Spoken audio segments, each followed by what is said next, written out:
Hello again and welcome to the video summary for What is the Human? This is week 5 and this week we looked at paradox.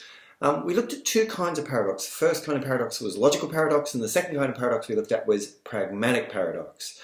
Now you might wonder in a unit about what a human being is, why on earth we'd be looking at paradox at all. In the previous weeks it might seem that the choice of topics has been pretty obvious, or at least not obvious beforehand. After you've looked at them you think, oh, I know we'd look at that. So for instance, the idea of language or the idea of the human unconscious, but why paradox?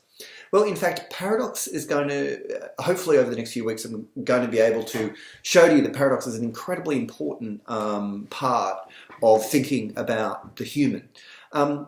So let's just go through this in two parts. We're really interested in pragmatic paradox, but first we had to cover the idea of logical paradox. Now, logical paradoxes have been around at least for 2,500 years. What a logical paradox is an unacceptable conclusion arrived at through seemingly reasonable premises.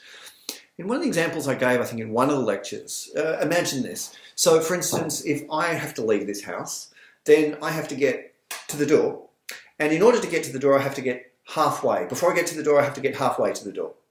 And before I get halfway to the door I've got to get a quarter way to the door. This all seems reasonable, right? Before I get a quarter way I've got to get 1/8 of the way, right?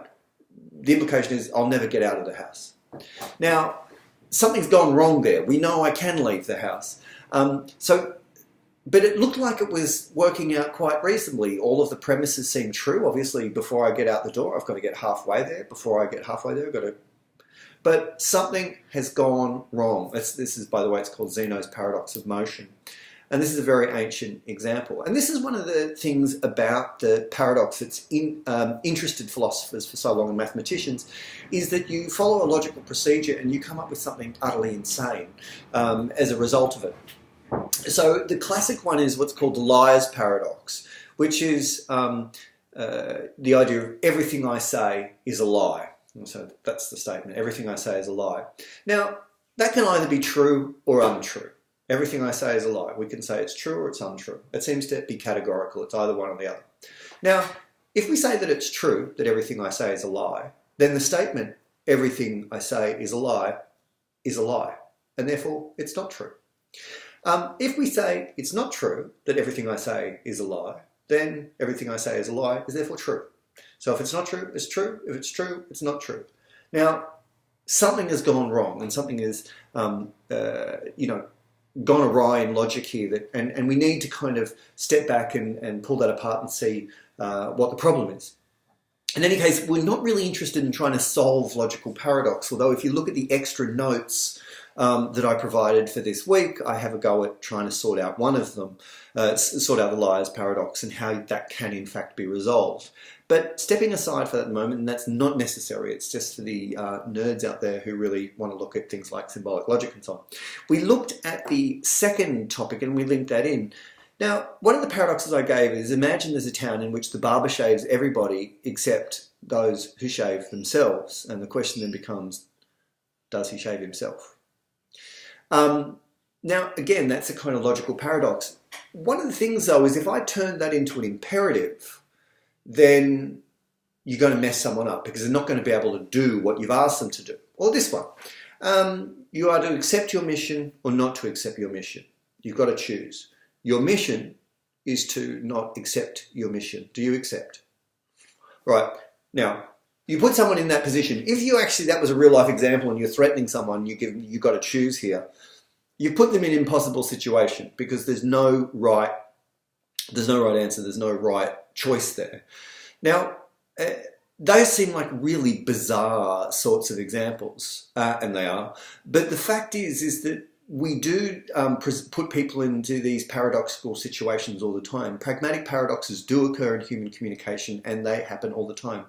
I'll give you some examples. So Gregory Bateson he is a genuinely impossible thinker to classify. He's a philosopher. He was what you'd call now a cognitive scientist. He was an anthropologist. He was, he basically looked at everything. But one of the most influential ideas he came up with is the idea of the double bind. Now, the double bind is what Paul Václavic, who is reading for this week, calls a pragmatic paradox. That is, it's not just a logical paradox that happens in your head, happens on a page, but it's a situational one. A pragmatic paradox is a paradox that is enacted. You put someone in an impossible situation.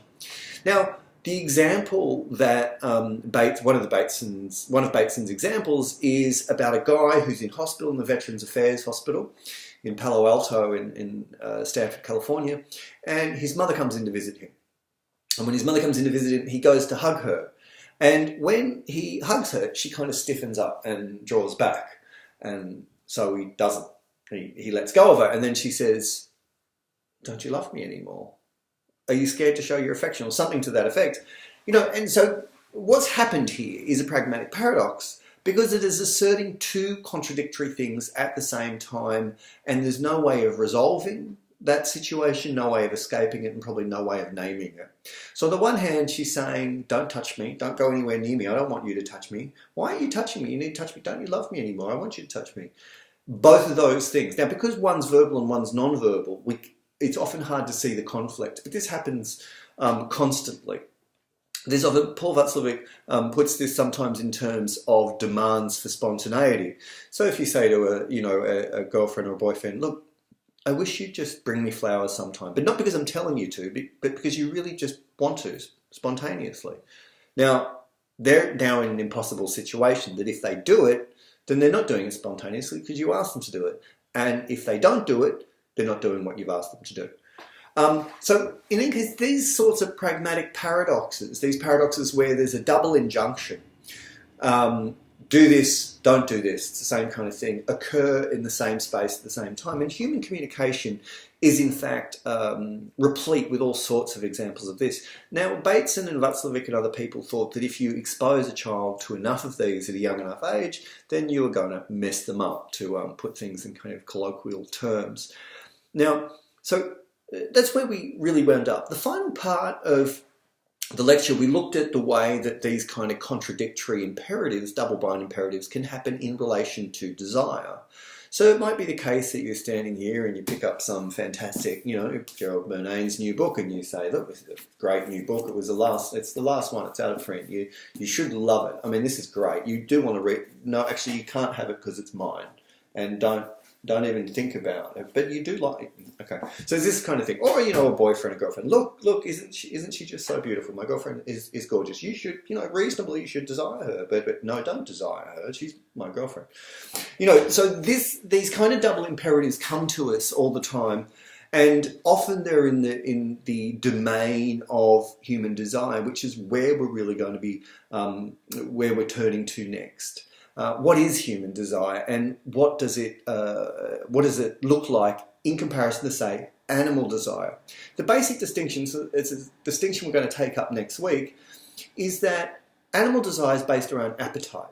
So it's biological, it's for food, it's for water, it's for shelter, it's the reproductive urge, and so on.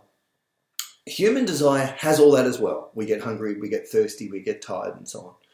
But it gets very complicated with humans because we mix those appetites up with symbols, symbolization and cognition, right? So you don't just want food, you want, gourmet food or, one of these other sorts of things.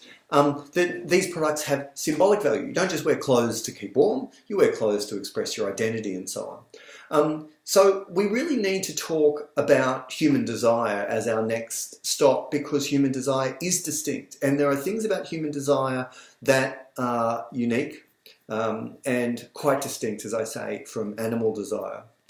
Now, one of the ways we're going to look at that, as I'm going to mention again next week, is partly human desire can operate in paradoxical situations, or pragmatic paradoxes can give rise to desire. Now, where we're going to go with that will soon become apparent. But anyway, that's enough for this week's summary. Hope you enjoyed it, and I'll see you next week in week 6.